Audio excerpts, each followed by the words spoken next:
नमस्कार, मैं हूं आपके साथ मैत्री और आप देख रहे हैं हमारा खास शो राग बिहारी। बिहार की सियासत इस वक्त कई मोर्चों पर गर्म है। एक तरफ उपेंद्र कुशवाहा की पार्टी पर विलय का दबाव और अंदरूनी बगावत, तो दूसरी तरफ एमएलसी चुनाव का गणित, जहां सत्ता के समीकरण नए खेल की तैयारी में है। और तीसरी तरफ है बीजेपी का जातीय बैलेंसिंग एक्ट, जहां विजय कुमार सिन्हा और भूमिहार राजनीति के जरिए संदेश देने की कोशिश हो रही है। इसी बीच सम्राट चौधरी ने प्रशासनिक मोर्चे पर भी बड़ा कदम उठाते हुए सीओ हड़ताल खत्म कराकर कंट्रोल का संकेत दिया है। तो बड़ा सवाल ये है कि क्या बिहार में सियासत का ये नया जो समीकरण है एनडीए को और मजबूत करेगा या अंदरूनी खींचतान बड़ा खेल बिगाड़ देगी। आज इसी पर बात करेंगे। हमारे साथ हैं वरिष्ठ पत्रकार दीपक कुचगवे जी। सर, बहुत बहुत स्वागत है आपका। सर, सबसे पहले हम लोग बात कर लेते हैं उपेंद्र कुशवाहा की पार्टी के बारे में, आरएलएम के बारे में, क्योंकि जिस तरह से उपेंद्र कुशवाहा की पार्टी आरएलएम पर सियासी संकट गहराता नजर आ रहा है, बीजेपी पर प्रेशर पॉलिटिक्स का आरोप लग रहा है। कहा जा रहा है कि पार्टी विलय के बदले उनके बेटे दीपक प्रकाश को एमएलसी और मंत्री बनाने का जो ऑफर दिया गया है, और जिस तरह से 20 नवंबर 2025 को शपथ ग्रहण में दीपक प्रकाश को बिना सदन सदस्य बने मंत्री बनाया गया, लेकिन बाद में उनकी जो एमएलसी सीट है उसको होल्ड कर दी गई। मंगल पांडे की खाली सीट पर बीजेपी ने नया उम्मीदवार उतार दिया, जिससे कुशवाहा पर दबाव बढ़ा। पार्टी के जो 4 विधायक में ही फूट नजर आई।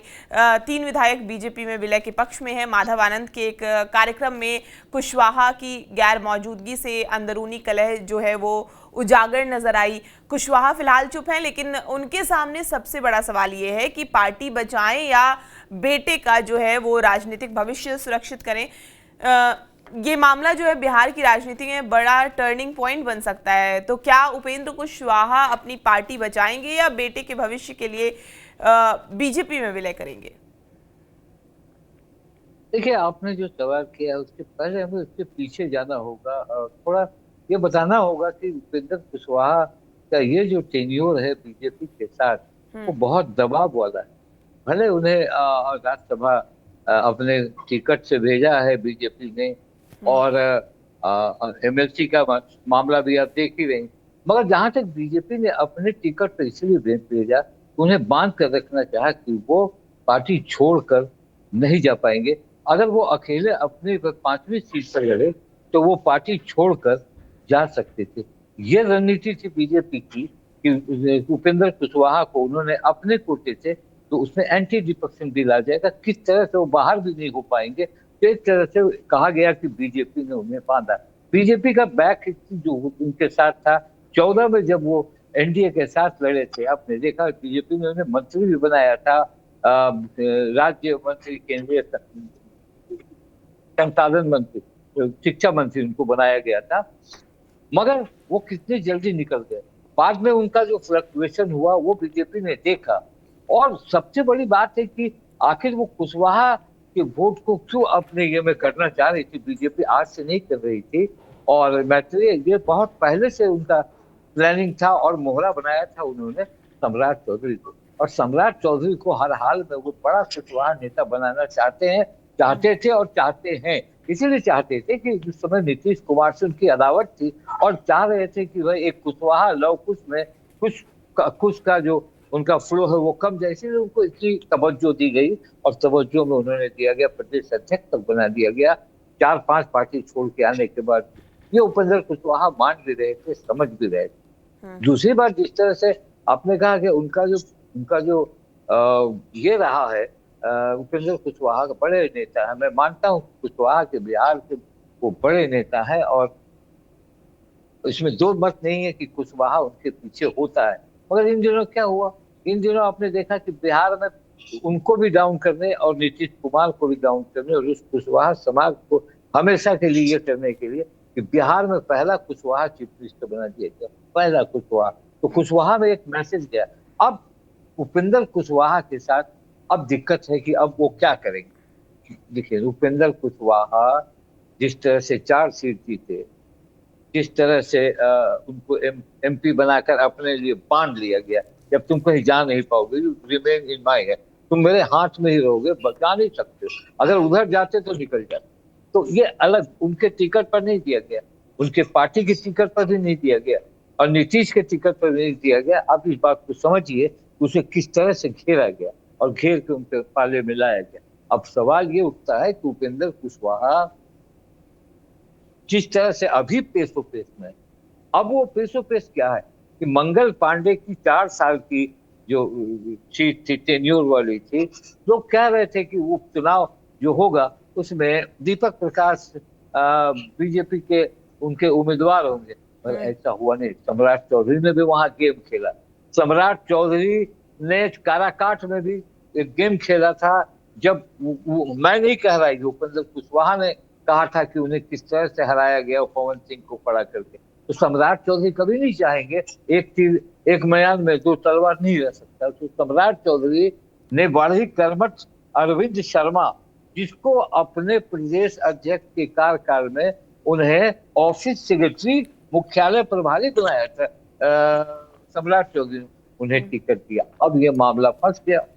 अब ये है कि ठीक है, अब मंत्रिमंडल खत्म हुआ, फिर नया मंत्रिमंडल बनेगा, फिर 6 महीने तक आप इंतजार कर सकते हैं। आपका टेन्योर फिर 6 महीने का शुरू होगा दीपक प्रकाश को बिना मंत्रिमंडल के उसमें बिना एमएलए के उसमें अगर रखते हैं तो। मगर जिस तरह से उपेंद्र कुशवाहा को घेर लिया गया है, और मुझे लगता है कि बीजेपी मान रही है कि साफ लग रहा है कि उपेंद्र कुशवाहा एनडीए के लिए अब उतनी उपयोगी नहीं है, कि मान लिया गया है, क्योंकि अब मुख्यमंत्री सम्राट चौधरी हर हाल में आगे बढ़ रहे हैं और हर हाल में कुशवाहा के नेता बनाने के लिए बीजेपी ने तो अब उनके सामने ऑप्शन नहीं। अब उनके सामने किस तरह दीपक प्रकाश को एमएलसी बनाया जाए। 2 चुनाव हो सकते हैं, नीतीश कुमार का जो सीट खाली हुआ है उसमें भी चुनाव होंगे, दोनों एक साथ चुनाव होंगे।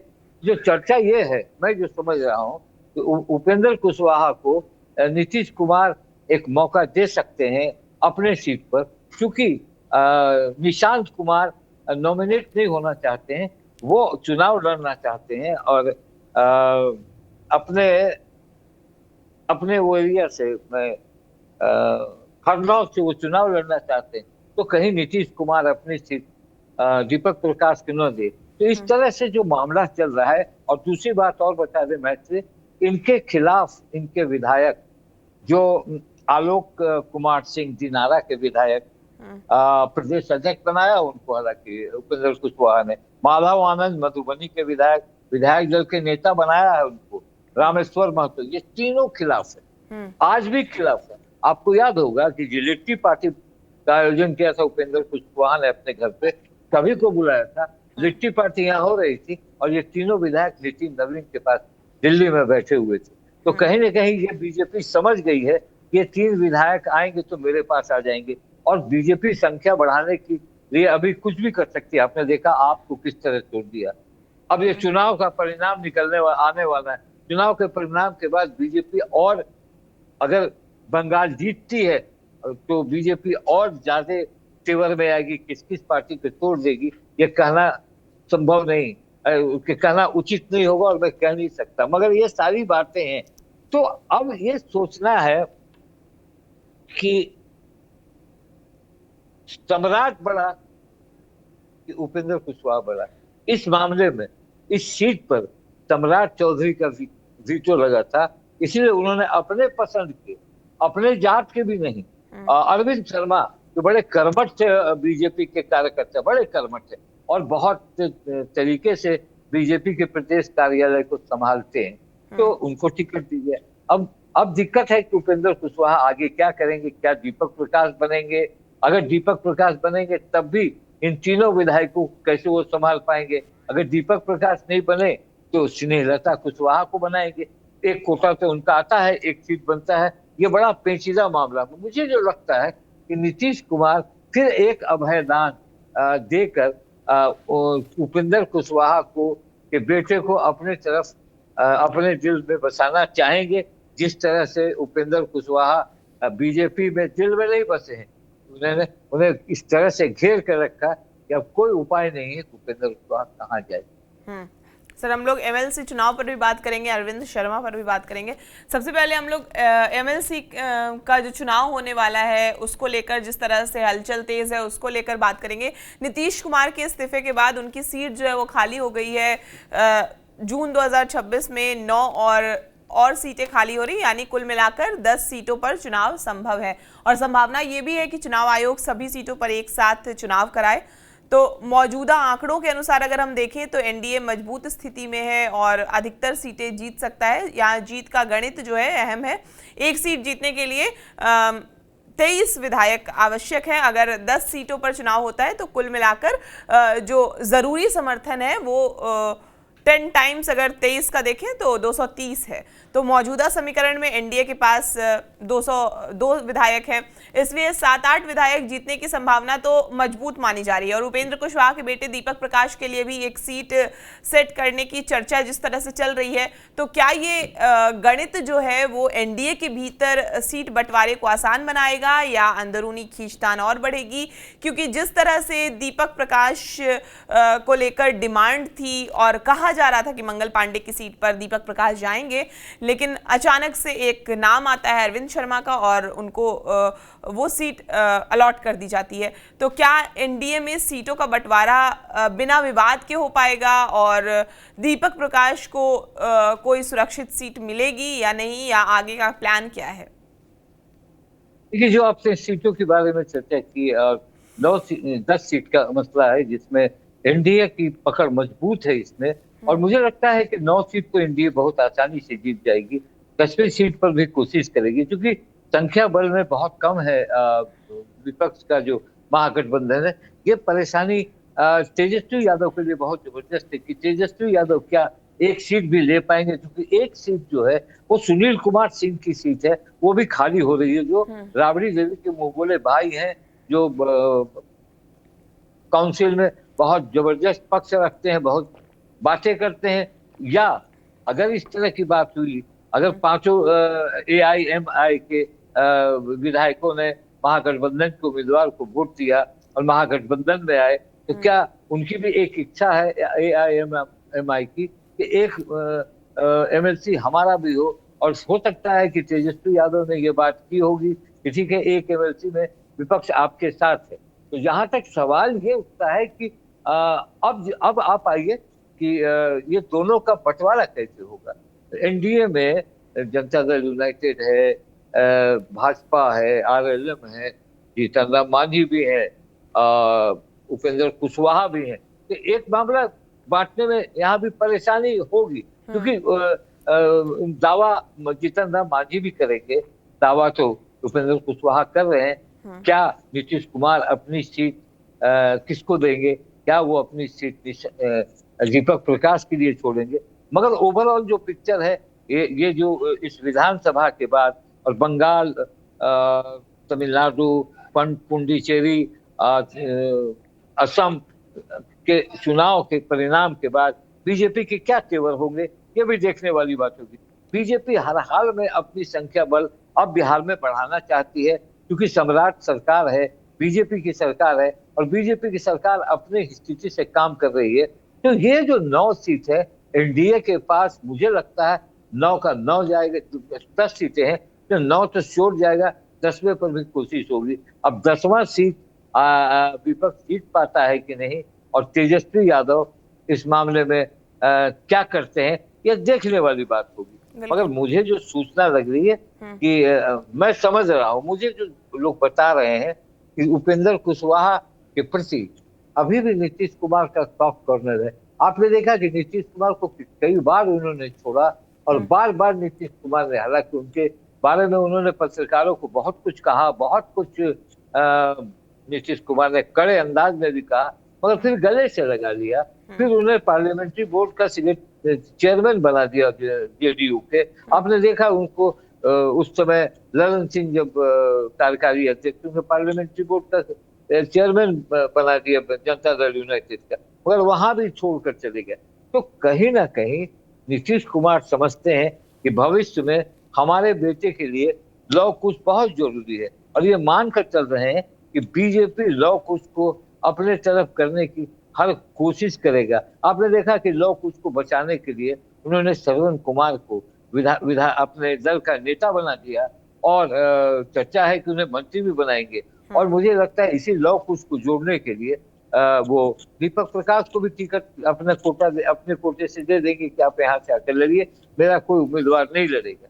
तो कहीं ना कहीं ये मामला दिलचस्प है, और कहीं ना कहीं मुझे लगता है कि ये चुनाव भी 10 सीटों का चुनाव भी बड़ा मजेदार और बड़ा रोचक होगा। आने वाले में दिन में देखिए कि विपक्ष इसे कैसे हैंडल करता, और ये भी देखना होगा कि चुनाव परिणाम अगर बंगाल में कुछ भाजपा की जीत होती है तो भाजपा फिर अपनी शर्तों पर बिहार में राजनीति करेगा, और हर हाल में वो चाहेगा कि आने वाले 5 साल में मैं इतनी जमीन बना दूं कि 29 का एमपी चुनाव भी मेरे लिए बिहार में आसान हो जाए। हो सकता है कि और चुनाव जो हो 30, अब मुझे लगता है 30 के चुनाव में हम एक बड़ी बहुमत के साथ फिर बिहार को लेकर चलें।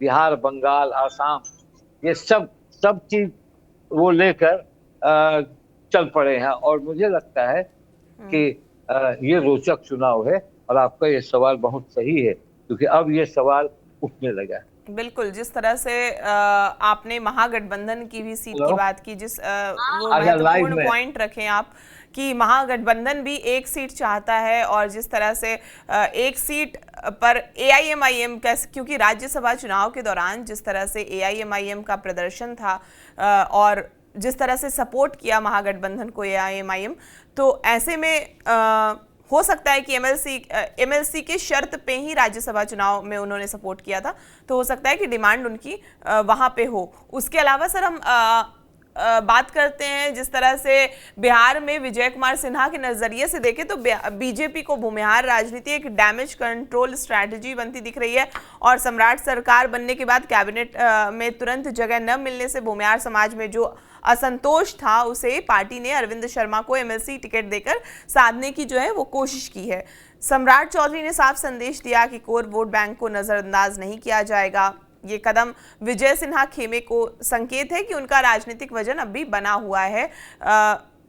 खैर, नाराजगी जिस तरह से चल रही थी उसी बीच एक ये भी आया कि विजय कुमार सिन्हा ने जिन फैसलों की वजह से जो सीओ प्रोटेस्ट कर रहे थे, सम्राट चौधरी ने सीओ हड़ताल खत्म कराने में अहम भूमिका निभाई और सकारात्मक आश्वासन, और सीके अनिल के ट्रांसफर के बाद अधिकारी काम पर लौटे हैं। इससे सरकार ने संकेत किया कि वो सिर्फ सियासी नहीं प्रशासनिक स्तर पर भी अभी कंट्रोल में है। खैर, बीजेपी के अंदर क्या चल रहा है, क्योंकि जिस तरह से बीजेपी बैलेंसिंग एक्ट कर रही है, लीडरशिप भी बचानी है और कास्ट इक्वेशन भी।